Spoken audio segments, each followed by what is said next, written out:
All right, Matt, it's good to have you back again today. I think today we're going to talk about the inspections process and kind of how that relates to digital transformation with utilities and similar companies. So how about putting us on even ground here? Can you tell us what you mean by inspections? So as you go to our website, we highly focus on asset intensive service companies. And so pretty much all that world lives by inspections, whether it's inspections on your own assets or you're in the business of, providing inspection services like for fire safety systems. But really today, because of different regulatory elements, whether it be environmental or safety, or even just new products and services that are coming to market, you're really seeing inspections as part of almost every industry today. So inspections can mean a lot of different things, from purely maintaining assets and making sure that they're in good health and things like corrosion that are not happening, to looking at a work environment and making sure that we have a safe work environment. Okay. So inspections obviously aren't a new concept. How is it changing today beyond that? What's going on within these companies? There's kind of, I would say, if you kind of go back and look at inspections, and part of it was really more of a audit mechanism to make sure that someone went out and did something and ensures that, and or before they did a work activity, they followed a specific procedural step, or an inspection as a first part of that. To today, you're seeing businesses that are being created around inspection services. And you're also seeing the change of, or the importance of inspections as it relates to things like work environment, things like asset health and uptime, and so on. Because with the different technology that's out there now, whether it be the automation of the field capture of the data, or putting things like AI behind it and really looking for trends and predictability and hardening, let's say, utility infrastructure, it's tremendously changing, and we're seeing much higher value for inspections from what they were kind of used for traditionally in many of the different industries that we serve. Okay, so traditionally maybe it's looking backwards or it's making sure something gets fixed or checked. And you're saying today artificial intelligence and other technology that lets them look forward, right? More analytical. Is that right?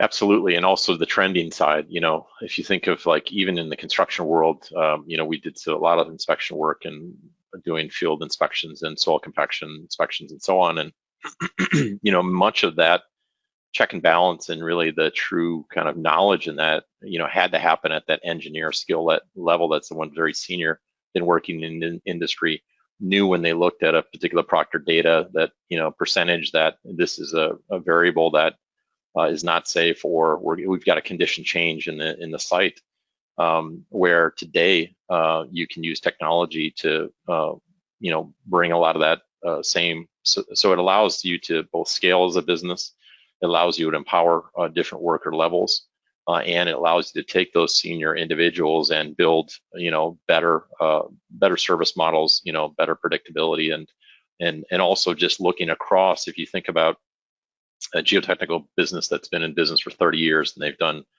thousands of different projects, now being able to really look at that data over much more historical or comparative type of lines, it gives them much more intel as it relates to even more improved specialization and services, which is what their customers are obviously paying for, on the feasibility of a site or what the environmental impact may be, and so on. So you're seeing it happen at both levels as it relates to positive impact, both within traditional models where very senior people are specialists, and really making ensuring that we've got correct build environments, or in the utility case it could be oil and gas, as well as now the empowerment of different skills within the organization that allows us to scale and make the whole, both the capture side of inspections and then the analytical side and then the predictability of what the right action is, much more streamlined and automated today.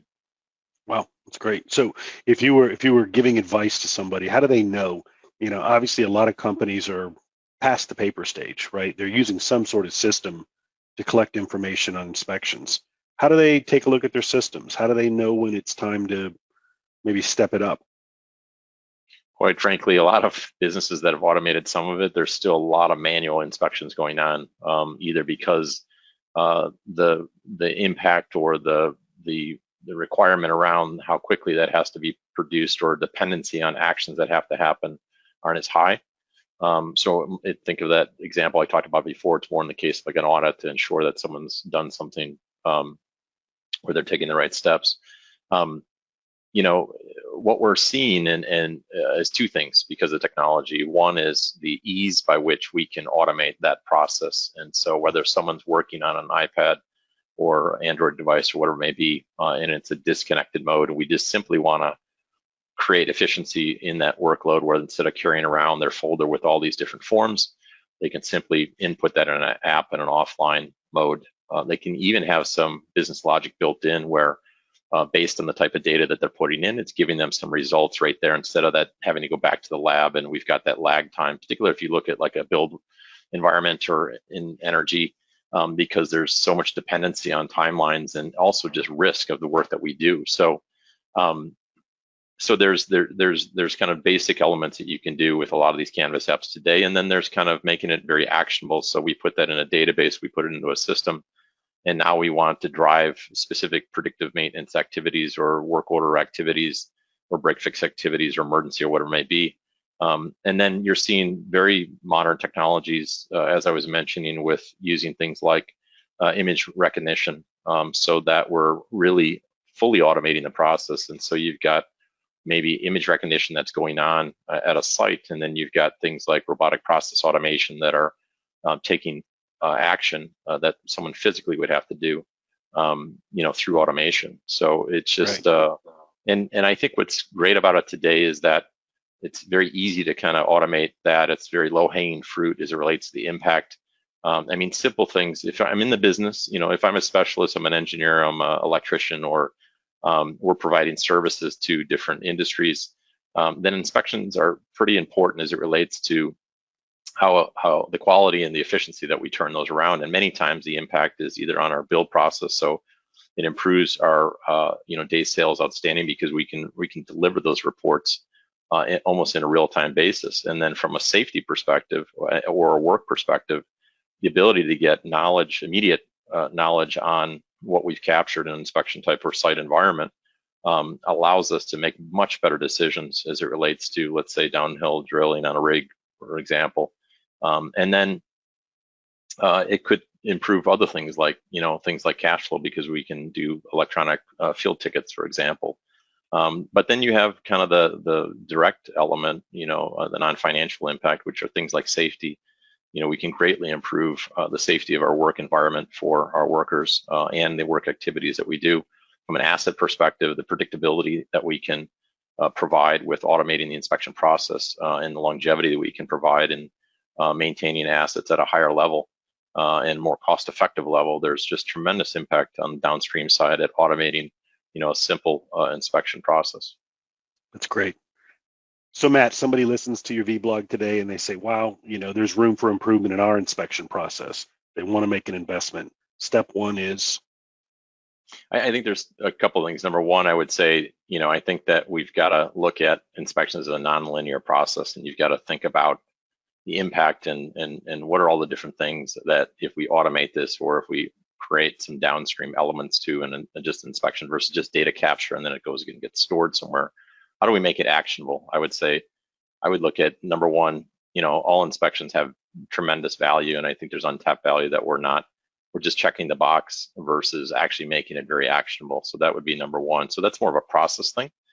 Two would be as it relates to thinking of the inspection process and more of the context of what we consider more kind of platform thinking. So it's one thing just to automate, forms and allow people to capture data and then submit that kind of blindly through email or just uploading to a site. But what we found is that, setting up the right structure, the right governance, and some